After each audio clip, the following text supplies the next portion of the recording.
Avinash institute of education में आप सभी का स्वागत है। मैं हूं अविनाश मिश्रा। आज की इस वीडियो में हम अनुप्रास अलंकार, यमक अलंकार और श्लेष अलंकार कैसे पहचानें, इसके ट्रिक के बारे में अध्ययन करेंगे। ट्रिक की सहायता से आप बहुत ही आसानी से देखते ही पहचान जाओगे कि कौन सा अलंकार है।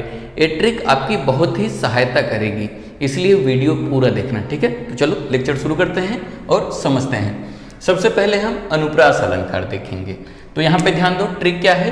जिस पंक्ति में वर्ड या वर्ड समूह बार बार आए, जिस पंक्ति में वर्ड बार बार आए, वर्ड का मतलब क्या होता है, जैसे क, ख, ग, ऐसे ज्ञ तक, समझ में आ गया। क, ख, ग ऐसे ज्ञ तक जो होता है, इनको हम वर्ड कहते हैं। किसी भी पंक्ति में ये जो वर्ड है वो जब बार बार आते हैं तो वहाँ पे कौन सा अलंकार होता है, वहाँ पे अनुप्रास अलंकार होता है। आप यहाँ पे उदाहरण देखो, एकदम अच्छे से समझ जाओगे। पहला उदाहरण है रघुपति राघव राजा राम। यहाँ पे जो र वर्ड है ये बार बार आ रहा है, समझ में आ गया। जब दो या दो से अधिक बार आए, क्या है, वर्ड, जैसे क, ख, ग, कोई भी ज्ञ तक जब बार बार आए तो इसकी यही पहचान है, समझ में आ गया। जब वर्ड बार बार आता है तो वहां पे कौन सा अलंकार होता है, वहां पे अनुप्रास अलंकार होता है। क्लियर हुआ। दूसरा उदाहरण देखो, मुदित महापति मंदिर आए। तो इस पंक्ति में देख रहे हो म 3 बार आया है। म जो है वर्ड है, इस कितनी बार रिपीट हुआ है, 3 बार हो रहा है, समझ में आ गया। जब दो या दो से अधिक बार कोई वर्ड आता है तो वहां पे क्या होता है, वहां पे अनुप्रास अलंकार होता है, समझ में आ गया। दूसरा देखते हैं, दूसरा है यमक अलंकार। यमक अलंकार की क्या पहचान है, ध्यान से समझो, आपको पूरा समझ में आएगा।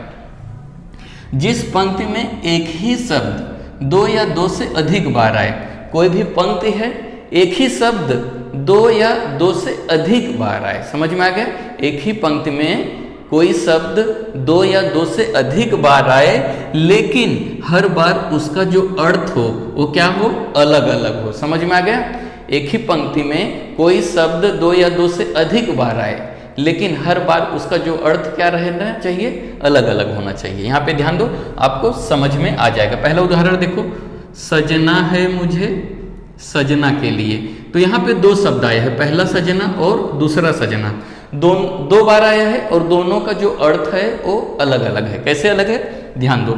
सजना है मुझे, यहाँ पे सजना का अर्थ है तैयार होना है, श्रृंगार करना है। श्रृंगार करने को क्या कहा जा रहा है, सजना है मुझे, तैयार होना है। किसके लिए, सजना के लिए। सजना मतलब हस्बैंड के लिए, पति के लिए, यानी कि तैयार होना है मुझे पति के लिए। तो इसीलिए यहाँ पे सजना और यहाँ पे सजना का जो अर्थ है वो अलग अलग है, समझ में आ गया। कैसे आप पहचानोगे, जिस पंक्ति में एक ही शब्द 2 या 2 से अधिक बार आए, लेकिन हर बार उसका अर्थ जो हो वो अलग अलग हो, तो वहां पे क्या रहेगा, वहां पे यमक अलंकार रहेगा।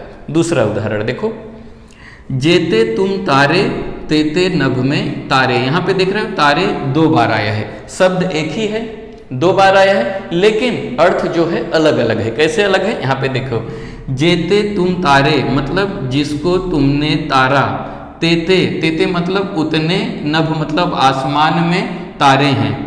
तो यहाँ पे भगवान से प्रार्थना किया जा रहा है, भगवान आपने जिन लोगों का उद्धार किया है, तारना मतलब उद्धार करना, जिन लोगों को उद्धार किया है या जितनों का उद्धार किया है उतने आसमान में तारे हैं। या आप ऐसे भी कह सकते हो कि जितने आसमान में तारे हैं उतनों का आपने उद्धार किया है। यहाँ पे तारे का मतलब होता है उद्धार करना, और यहाँ पे तारे का मतलब होता है आसमान की तारों की बात हो रही है।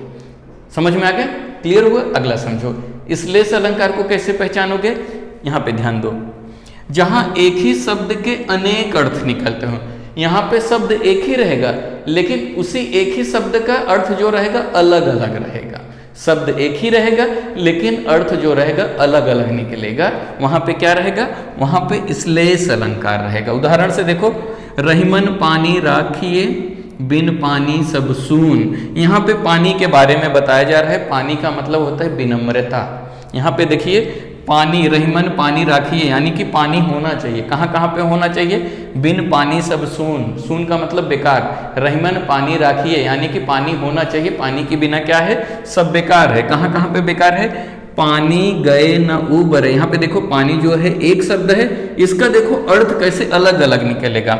यहाँ पे मोती के लिए पानी का अर्थ हो जाएगा चमक, समझ में आ गया। और यहाँ पे मनुष्य के लिए हो जाएगा विनम्रता, और चून के लिए हो जाएगा, चून मतलब आटा, आटे के लिए पानी ही रहेगा। तो यहाँ पे पानी का अर्थ जो है 3 बार आ रहा है। मोती के लिए चमक, मनुष्य के लिए विनम्रता, और चून, चून का मतलब आटे। आटे में पानी अगर ना हो तो किसी काम का नहीं होता है ना। आटे में जब पानी मिलाएंगे तभी रोटी बनेगा।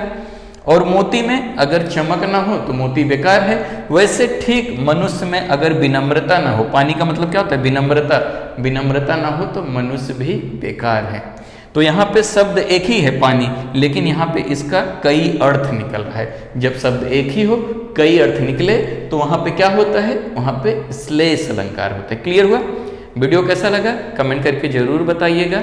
अगर अभी तक इस चैनल को आपने सब्सक्राइब नहीं किया तो सब्सक्राइब कर लीजिए। वीडियो देखने के लिए धन्यवाद।